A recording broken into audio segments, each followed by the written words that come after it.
Fala pessoal, tudo bom? Sejam bem-vindos a mais uma aula de Geografia aqui do canal Quadro Livre. Eu sou o professor Rafael Barreto e na aula de hoje nós vamos para a terceira aula falando sobre a região sudeste do Brasil. Se você já assistiu às duas primeiras aulas que falam sobre os aspectos naturais e sobre os aspectos humanos da região sudeste do Brasil, vai lá, assiste as duas, depois você volta aqui para a gente continuar esses estudos. Tudo bem? Então vamos para nossa aula agora.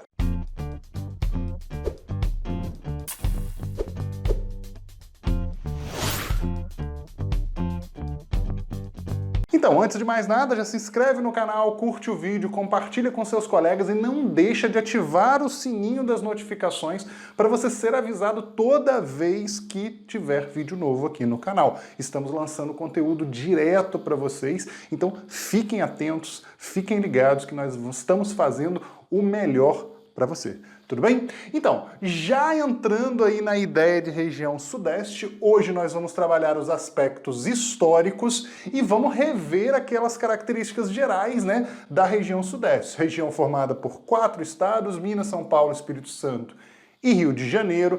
É a região mais populosa e mais povoada, região mais urbanizada do nosso país, possui as duas grandes metrópoles brasileiras, São Paulo e Rio de Janeiro, região mais desenvolvida do país, com certeza, com grandes polos tecnológicos, né? E abriga o centro econômico brasileiro, que é a cidade de São Paulo, obviamente com várias outras cidades de grande relevância econômica para o nosso país. Tudo bem? Isso aqui são as características gerais. Você já viu isso nos outros vídeos, mas agora a gente vai para a parte nova.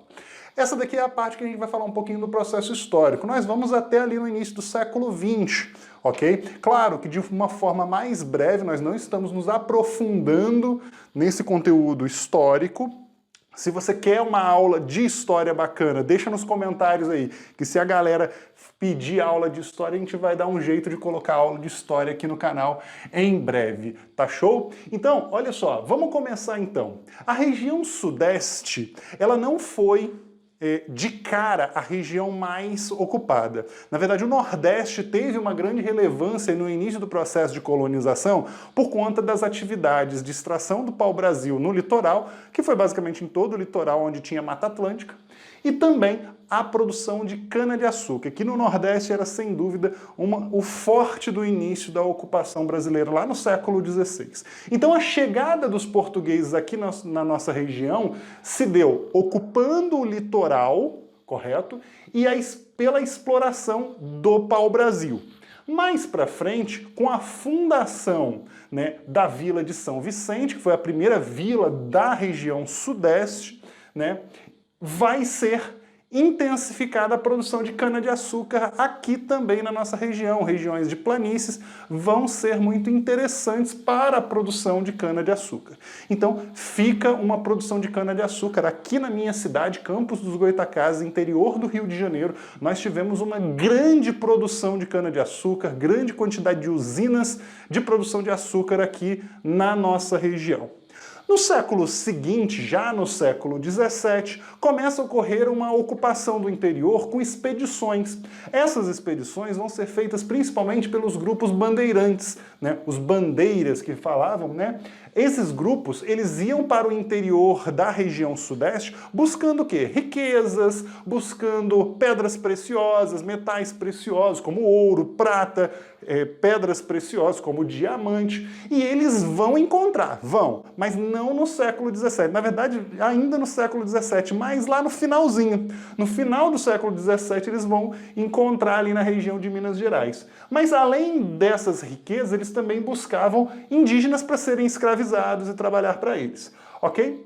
Então matamos aqui o século XVII. No século XVIII, inicia o ciclo do ouro, por quê? No final do século XVII é descoberto ouro na região de Minas Gerais, a região onde hoje encontra-se a cidade de Ouro Preto, Mariana, né, Ouro Branco, todas aquelas cidades que estão ali naquela região são muito importantes e fazem parte dessa exploração do ouro dessa região, dessa época.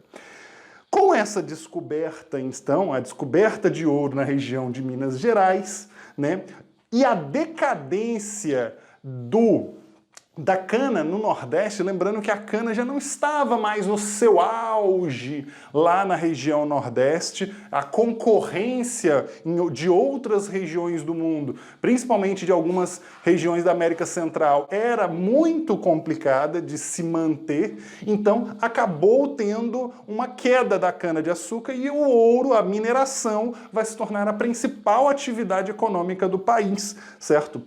Tão importante isso que a região Sudeste começa a ganhar uma dimensão maior, uma importância maior diante do cenário nacional.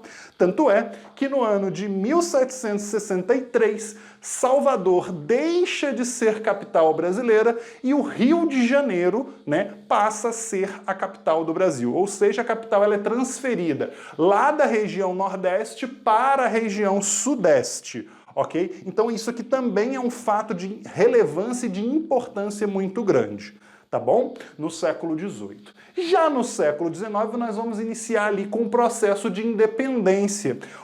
No início do século XVIII, no início do século XIX, vai iniciar ali com a ideia, você vai ter o processo de independência.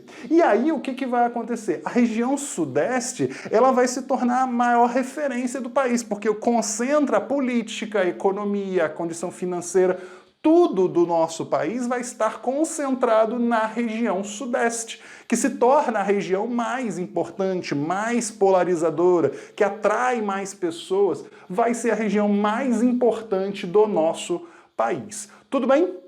E, obviamente, no século XIX nós vamos ter o fim, né, no início ali do século XIX, a decadência da mineração e o início de um novo ciclo econômico. Gente, um ciclo extremamente importante que talvez seja o que mais durou, certo? Que durou quase um século, que foi o ciclo do café. O café se tornou a principal atividade econômica brasileira por muito tempo, desde o início do século XIX até o início do século XX, quando ocorre a crise do café. E essa condição do café se desenvolveu principalmente na região do Vale do Paraíba e no Oeste Paulista, regiões extremamente interessantes, com um clima um pouco mais ameno do que aquele clima muito quente, mas climas muito favoráveis também por conta do solo, um solo muito favorável à produção de café. Com a proclamação da República, aí que vai ter uma coisa muito importante relacionada ao café, que é o quê? As oligarquias rurais, ou seja, os grandes fazendeiros, os grandes latifundiários, proprietários de terra que produziam café na maioria dos casos, certo? Eles vão tomar literalmente o poder no país. Eles vão se tornar os mais poderosos politicamente no Brasil. E vai ter até uma política chamada café com leite, né, que elegia um presidente, no caso de Minas e um de São Paulo. As oligarquias de Minas e São Paulo se alternavam no poder e isso não era fácil de se tirar.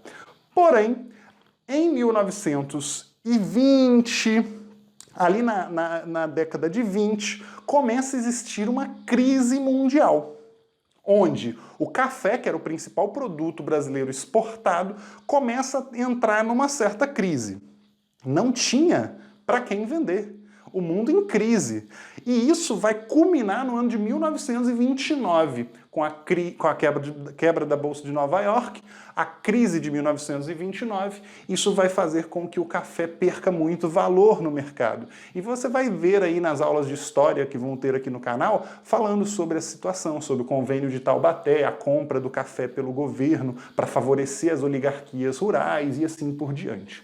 Para concluir, com a queda do café vai iniciar um novo ciclo, e um ciclo muito importante para o Brasil, que foi o início do processo de industrialização brasileiro. Se inicia em 1930, com o governo de Getúlio Vargas, que vai pegar capital, né, de muitos grandes fazendeiros para investimento na indústria, né? Vai promover esse processo de industrialização dentro do nosso país. Tranquilinho, pessoal? A continuação disso aqui vai se dar na aula que vem, quando vamos falar da área econômica. E aí a gente vai entrar nesse processo de industrialização do século XX da região Sudeste. Belezinha? Então, até a próxima!